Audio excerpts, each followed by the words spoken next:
Hey guys, today I'm going to be doing a review of Kick-Ass 2, the new film, which is a sequel to the original Kick-Ass film.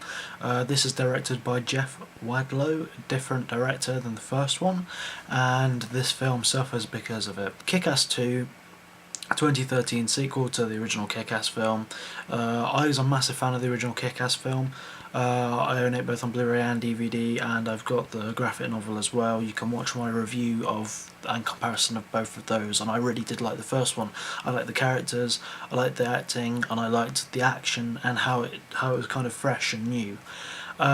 Kick-Ass 2, however, kind of feels like it's lost its footing with what it wants to do. It's run out of ideas, and it's not as fresh and it's not as charming, and it's pretty much just a bad version of the original film. The original film is about the main character, Kick-Ass. It's more about him being a teenager and going through his life and becoming this superhero. Dave Lizewski is the guy's name, and it's all about him growing up. The second one's all about Mindy McCready, which is Hit Girl in the first one, the best thing about the first film, arguably, and she's now trying to, as Kick-Ass found it hard to be a superhero in the first film, she's finding it hard to be a real person in the second film. It's quite interesting, you know, that you got that kind of thing flowing on in the background of her being told she can't be a superhero anymore, and she's following her new foster father, who is friends with Big Daddy. This was quite a nice little story, but there wasn't much in there, and there wasn't any character develop. If you could find any in there, you're lucky to do so, because she befriends the people at school, like all the hot and cool kids. I'm not going to spoil anything, but you can pretty much guess what happens when the little like nerdy kid gets taken on by the cool kids, and what happens at the end of that. Also, Christopher Mintz-Plasse is back as Krista Miko, or the Motherfucker. In the first film, he was Red Mist until he thought that Kick-Ass betrayed him. In this film, he wants to get revenge on Kick-Ass, and he plays the Motherfucker, who basically just wears all of his mother's gimp clothes and has guns and shoots cans of soda, seemingly. The first film of him being violent in the film is him going into a newsagent and shooting at a glass cabinet full of soft drinks. Really pointless bit of filmmaking there. Like, it wasn't exciting, there was nothing to it, and it was very poor. The film also kind of revels on the fact that it has so many shocking scenes, and it kind of feels like shock value is a big point of this film. But in my opinion, shock value only works if it's really meant to be shocking, or if it's combined well with comedy. This tries to combine it well with comedy, but it fails. All of the comedy in this film is pretty much either slapstick or swearing comedy, and in my opinion, I did not find their swearing funny. I thought it was swearing just for the sake of it.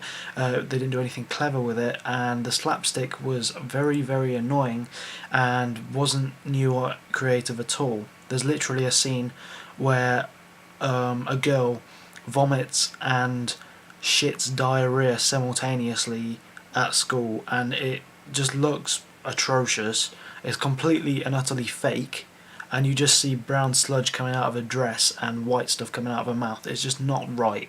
However, as I'm saying that this film wasn't funny, and I honestly do think that this film wasn't funny in any way, actually that's untrue. There's two characters in the cast who are partnered up, and they're both superheroes, and I got the giggles when I saw them because I realised what had happened to them and why they had become superheroes, and then they explain it, and I was correct, and it is very, very... I was chuckling quite a lot because of that. It's just one of those things that I found incredibly hilarious, but not a lot of people in the cinema did, other than me. And there were occasional bits of violence that I thought were quite entertaining, you know. I'm always one for enjoying a bit of blood splatting and gore, but I'm never too sure with this film, because I'm going into it as a 15, so it can't be terribly violent, it can't be terribly splatter-filled. So when there's gore, it isn't done properly, and it also has a lot of CGI blood, and the fight scenes in this film are pretty chaotically filmed, if that makes sense. Especially towards the start and the middle of the film, a lot of the fight scenes are very close cut, similar to Transformers, and you can't really see what's happening. It's meant to give you like the feeling of you're getting beaten up yourself when you're in these fights and you are the hero, but it really doesn't work because you can't see what's going on and it's not interesting. The main premise for this film is Kick-Ass joins a band of superheroes, and motherfucker makes his own band of supervillains. And you know, the villains are pretty evil in the film, but again, it goes with shock value. I didn't say at the start, but this review will contain a couple of spoilers for the film, so I do apologise.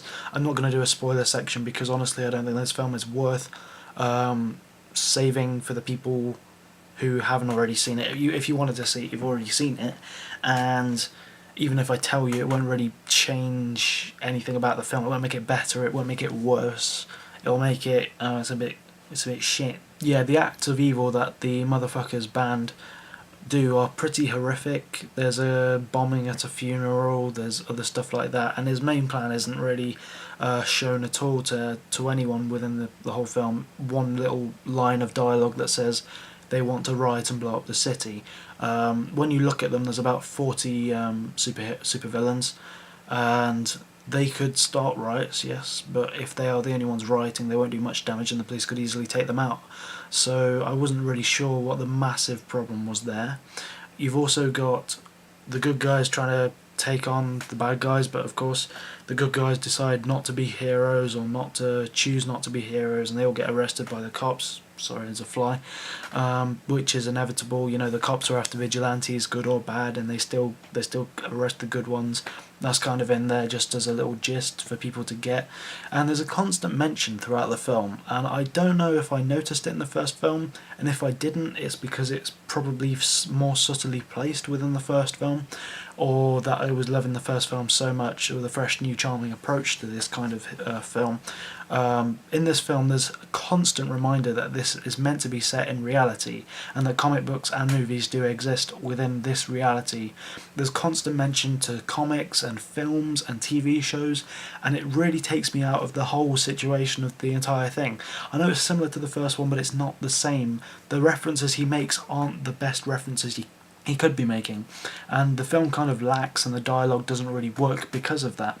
There's also a very, very tasteless rape scene in the film where motherfucker goes and finds Kick-Ass's new girlfriend, who's one of the superhero gang, I forgot what she's called, Night Bitch, and they try and make this funny because it's shocking that Christopher Mintz-Plasse, motherfucker, can't get an erection before the rape, so that's already shocking enough, and they try and add humour to it, so he's stood up in a room with a girl that's being held down, jacking himself off so he gets a boner so he can rape her.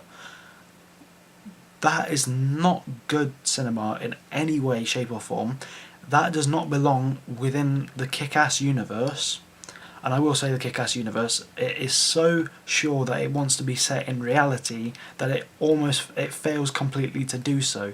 Instead of stating itself in reality, it kind of puts in a parallel reality where things aren't actually real. It takes things to the extreme, and they really shouldn't be taken there. The rape is a massive problem with the film. There's nothing wrong with it, and it kind of signifies the problem with the film.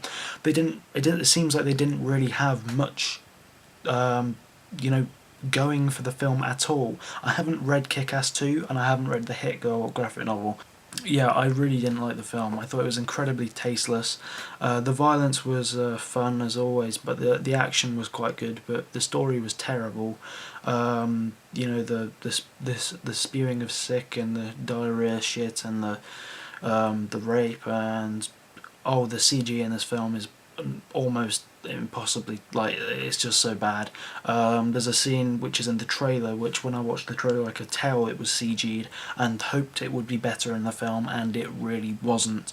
The film has problems, and a lot of it is filmed in front of green screen, and I really didn't get that feeling with the first Kick-Ass, and if I did, it was stylised well, With this, it's not stylistic and it doesn't work, and it's obviously green screened, and that happens with a lot of the fights in this film, and it really takes you out of the action. So Kick-Ass 2, my verdict is that it's not very good and it almost ruins the original completely. However, I haven't read the books. I will probably get around to reading them soonish, but the scores on Rotten Tomatoes is that it's a 28%. It's not fresh at all, and but on IMDb it's got a 7.2, which I find quite surprising. I'm going to go with Rotten Tomatoes on this. I give this film a 3 out of 10. I had a little bit of enjoyment for it, and I was going in with open arms hoping it was going to be as good as the first one, but as it is, different director, different story, uninteresting. We didn't need to revisit this universe, and the first film summed it up nicely. There's no need to go back into it. So this has been my review. Thanks for watching, and more to come in the future, I hope. See ya. It has been quite a while since I've done a video review on my channel, and I do hope to do more soon. I will be going back to uni sometime soon, so I'll have a bit more spare time, and I've got quite a lot of films to review. Also, I've been watching a lot of David Lynch recently, and I really want to do some reviews of his films as well.